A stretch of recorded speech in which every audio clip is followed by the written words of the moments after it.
Assalamualaikum warahmatullahi wabarakatuh. Perkenalkan, nama saya Elisa Dwi Puspitasari dari nomor absen 14. Di sini saya akan menjelaskan tentang materi kelarutan dan hasil kali kelarutan. Yang pertama ada definisi dari kelarutan. Kelarutan adalah jumlah maksimum zat terlarut yang dapat larut dalam sejumlah pelarut pada suhu tertentu. Umumnya, kelarutan dinyatakan dalam mol per liter atau molar. Akan tetapi, kelarutan dapat pula dinyatakan dalam gram per liter atau miligram per liter. Persamaan dari kelarutan adalah AB menjadi A plus B-. Kemudian ada hasil kali kelarutan. Dinyatakan sebagai hasil kali ion-ion atau satuan molar dalam larutan jenuhnya. Dengan masing-masing konsentrasi dipangkatkan koefisiennya.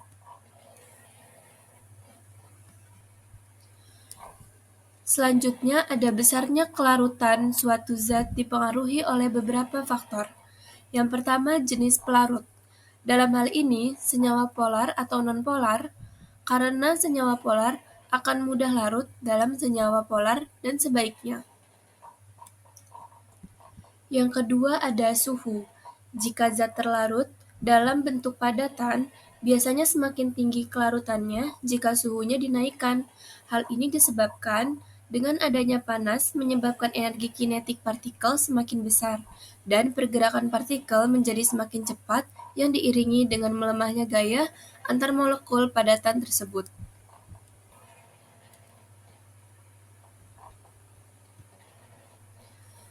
Kemudian ada rumus. Persamaan kesetimbangan atau rumus hasil kali kelarutan dapat dituliskan sebagai berikut. AB menjadi AN plus BN min. Hasil kali kelarutan KSP untuk senyawa ini dinyatakan oleh persamaan KSP sama dengan A pangkat N plus pangkat M dikali B N min pangkat N. Keterangannya, KSP adalah hasil kali kelarutan, AN plus adalah konsentrasi ion AN plus dalam larutan, BN min adalah konsentrasi ion BN min dalam larutan, M dan N adalah koefisien stoikiometri dari ion-ion dalam senyawa AB.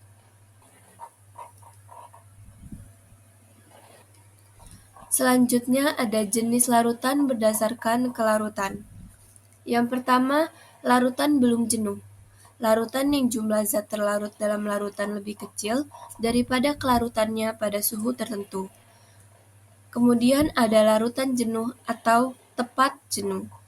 Larutan yang jumlah zat terlarut dalam larutan sama dengan kelarutannya pada suhu tertentu. Kemudian ada larutan lewat jenuh. Larutan yang jumlah zat terlarut dalam larutan lebih besar daripada kelarutannya pada suhu tertentu.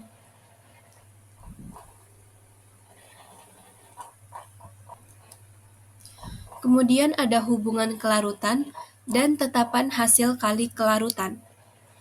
Tetapan hasil kali kelarutan adalah hasil kali konsentrasi ion-ion pada saat larutan jenuh.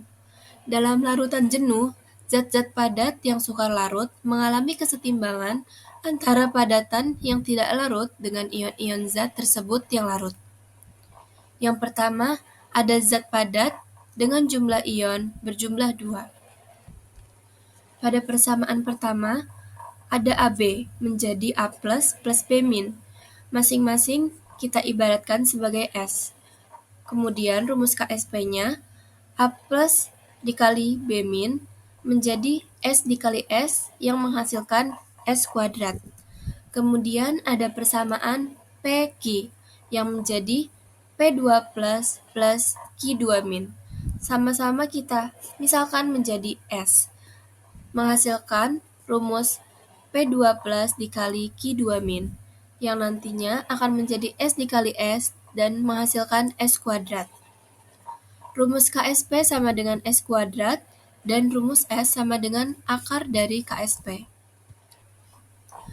Kemudian contoh nomor 2. Pada zat padat dengan jumlah ion berjumlah 3. A2B menjadi 2A plus B2 min. Masing-masing kita ibaratkan A2B menjadi S, 2A plus menjadi 2S, B2 min menjadi S. Disesuaikan dengan koefisiennya. KSP rumusnya A plus pangkat 2 dikali B2 min.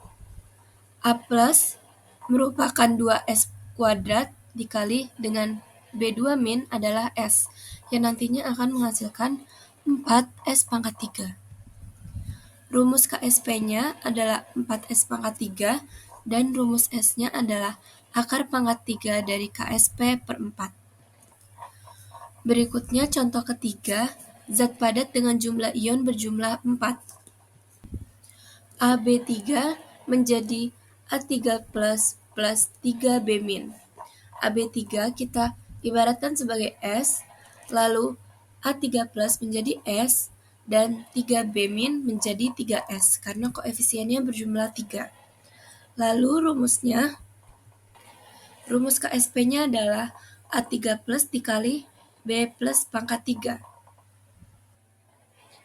Lalu kita masukkan A3 plus adalah S, dan B plus pangkat 3 adalah 3S pangkat 3, yang setelah dihitung menjadi 4S pangkat 3.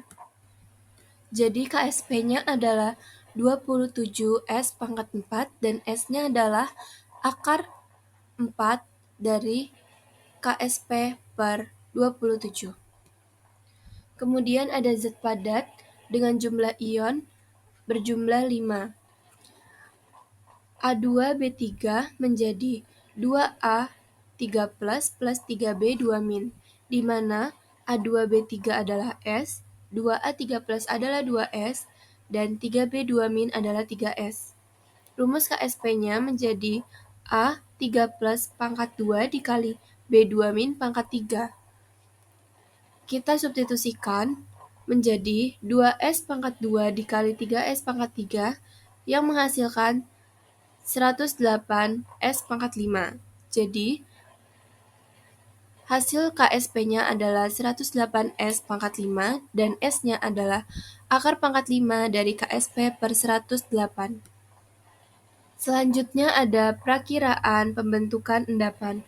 Suatu campuran larutan tertentu dapat menghasilkan endapan atau tidak tergantung pada konsentrasi ion yang ada dalam larutan. Hasil kali konsentrasi ion dalam larutan tersebut disebut koefisien reaksi atau Ki-C.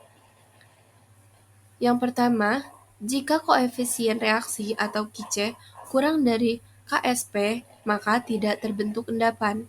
Yang kedua, jika konsentrasi koefisien reaksi itu sama dengan KSP, akan menghasilkan tidak terbentuknya endapan larutan jenuh.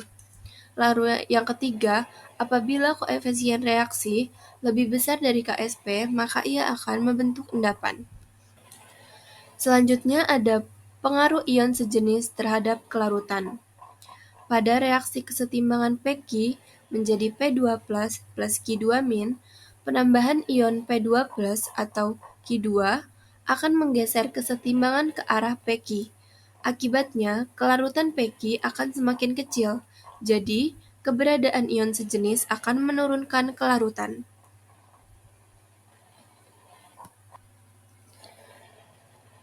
Berikut adalah contoh soalnya.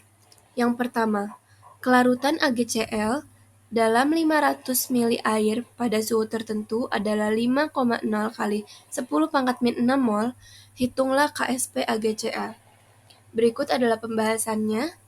Kelarutan AgCl sama dengan, kita masukkan rumusnya, yaitu 5,0 dikali 10 min 6 pangkat min 6 mol dibagi dengan 5 kali 10 pangkat 1 liter menghasilkan 10 pangkat min 5 molar.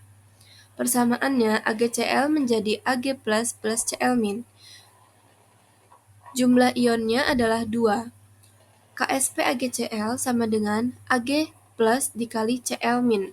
Kita masukkan menjadi 10 pangkat min 5 dikali 10 pangkat min 5 yang akan menghasilkan 10 pangkat min 10. Lanjut ke contoh soal yang kedua. KSP MgOH2 pada suhu tertentu 4,0 kali 10 pangkat min 12. Hitung kelarutan MgOH2 dalam larutan MgCl2 0,01 molar. Berikut pembahasannya. MgOH2 menjadi Mg2+ plus 2OH-. Dan zat pemberi ion sejenis MgCl2 menjadi Mg2+ plus 2Cl-. Perhitungan menggunakan rumus KSP, yaitu KSP MgOH2, rumusnya Mg2+ dikali OH- pangkat 2. Kita masukkan yang diketahuinya, 4,0 dikali 10 pangkat min 12 sama dengan S plus 0,01 dikali 2S pangkat 2. Nilai S atau kelarutan sangat kecil dibandingkan 0,01, maka S ditambah 0,01 kita jadikan 0,01. Kemudian menghasilkan 2S kuadrat sama dengan 4,0 kali 10 pangkat min 10 molar. 2S sama dengan 2,0 dikali 10 pangkat min 5. S sama dengan 1,0 kali 10 pangkat min 5 molar. Kelarutan MgOH2 adalah 10 pangkat min 5 molar. Sekian yang dapat saya sampaikan. Apabila ada kesalahan mohon dimaafkan. Wassalamualaikum warahmatullahi wabarakatuh.